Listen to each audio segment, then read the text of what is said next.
Hello दोस्तों, तो कैसे हो आप सब। उम्मीद करता हूँ ठीक ही होंगे। भारत में कई ऐसे जगहें हैं जिनके बारे में दावा किया जाता है कि वह भूतिया है। तो इन भूतिया जगहों को जानने के लिए वीडियो अंत तक ज़रूर देखें और जो भी चैनल पर नए हैं चैनल को सब्सक्राइब ज़रूर करें। जैसा कि मैंने बोला था, भारत में कई ऐसी जगहें हैं जिनके बारे में दावा किया जाता है कि वह भूतिया है। उन्हीं में से एक है कोलकाता का साउथ पार्क स्ट्रीट कब्रिस्तान। और कभी यह पार्क यूरोप और अमेरिका के बाहर बना सबसे बड़ा ईसाई कब्रिस्तान हुआ करता था। यहाँ तकरीबन 1600 शवों को दफनाया गया। यहाँ पे कई ऐतिहासिक कब्रें मौजूद है जिन्हें गोथिक और इंडो अरबी स्टाइल में बनाया गया था। इस कब्रिस्तान में साल 1790 के बाद से शवों को दफनाना बंद कर दिया गया। इस जगह के बारे में कई ऐसे मिथक मशहूर हैं जिसकी वजह से इसे भुतहा होने का दावा किया जाता है। दावा करने वाले तो यह भी कहते हैं कि यहाँ दिन के उजाले में घूमने वाले लोगों को भी अपने आसपास आत्माओं का एहसास होता है। ये लोग कहते हैं कि यहाँ आने वाले लोग अक्सर बीमार हो जाते हैं। एक प्रचलित मिथक के मुताबिक बहुत पहले पार्क में घूमने वाली तस्वीर खींचने वाले एक शख्स की दमे से मौत हो गई थी। कहा जाता है कि यहाँ आने से पहले उसे कोई दमे की शिकायत नहीं थी, पर यहाँ घूमने के बाद उसे दमे की बीमारी हुई जिसके कारण उसकी मौत हो गई। इस बात में कितनी सच्चाई है इसका कोई दावा नहीं करता। हम आपको ऐसी जगह के बारे में बताने जा रहे हैं जहाँ पर सुरक्षा गार्ड का सोना सज़ा से कम नहीं होता। यहाँ अगर सिक्योरिटी गार्ड ने गलती से भी झपकी ले ली तो उसे ऐसी सज़ा मिलती है कि वह उसे ज़िंदगी भर भूल नहीं पाता। यह हॉन्टेड प्लेस स्थित है राजस्थान के कोटा शहर में, जिसे ब्रिजराज भवन के नाम से जाना जाता है। इस होटल में तब्दील हो चुके इस हॉन्टेड पैलेस के बारे में ऐसी घटनाएं हैं जिनके बारे में सुनकर आप हैरान हो जाएंगे। लोग बताते हैं कि इस हेरिटेज होटल में रात में ड्यूटी पर तैनात कोई सिक्योरिटी गार्ड अगर सोता है तो उसे ज़ोरदार थप्पड़ पड़ता है। थप्पड़ इतना ज़ोरदार होता है कि वह ज़िंदगी भर नहीं भूल पाता। ऐसे में गार्ड सोने की सोचता भी नहीं है और चुपचाप अपनी ड्यूटी करता है। लेकिन यह बड़ी बात नहीं है। बड़ी बात यह है कि थप्पड़ मारने वाला आखिर है कौन, उसे किसी ने नहीं देखा। यहाँ पर कई ऐसी घटनाएं घटी हैं जो कि इसे हॉन्टेड प्लेस में शामिल करता है। अब हम आपको ऐसी जगह के बारे में बताने वाले हैं जो कि हॉन्टेड नहीं है, पर वहाँ की कहानियाँ सुनकर आप दंग रह जाओगे। धार्मिक नगरी वृंदावन। धार्मिक नगरी वृंदावन में निधिवन एक अत्यंत पवित्र रहस्यमय धार्मिक स्थान है। मान्यता है कि निधिवन में भगवान श्री कृष्ण एवं श्री राधा आज भी आधी रात के बाद रास रचाते हैं। रास के बाद निधिवन परिसर में स्थापित रंगमहल में शयन करते हैं। रंगमहल में आज भी प्रसाद, माखन, मिश्री प्रतिदिन रखा जाता है।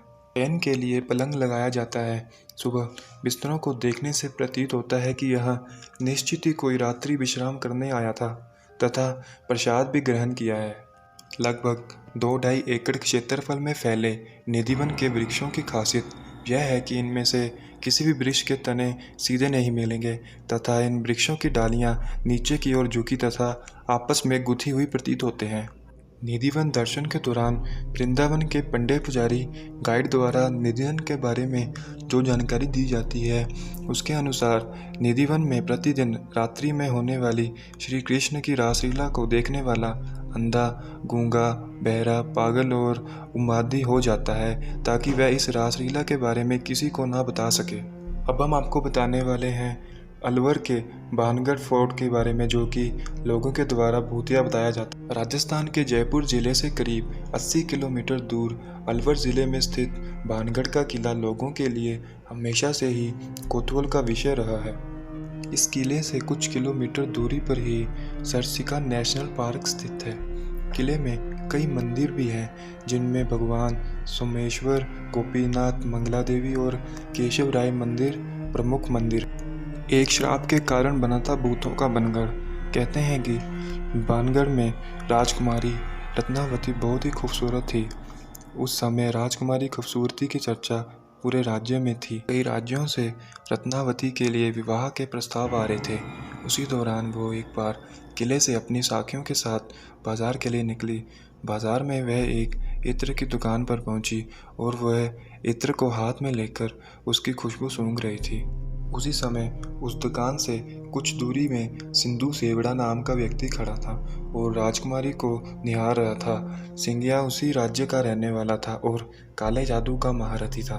कथित रूप से राजकुमारी के रूप को देखकर तांत्रिक मोहित हो गया और राजकुमारी से प्रेम करने लगा और राजकुमारी को हासिल करने के बारे में सोचने लगा, लेकिन रत्नावती ने भी उसे पलटकर नहीं देखा। जिस दुकान से राजकुमारी के लिए इत्र जाता था, उसने उस दुकान में जाकर रत्नावती को बेचे जाने इत्र इत्र की बोतल पर काला जादू कर दिया और उस पर वशीकरण का मंत्र प्रयोग किया।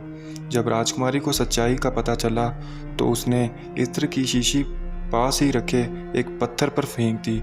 इससे शीशी टूट गई और इत्र बिखर गया। काला जादू होने के कारण पत्थर सिंधु सेवड़ा के पीछे हो लिया और उसे कुचल डाला।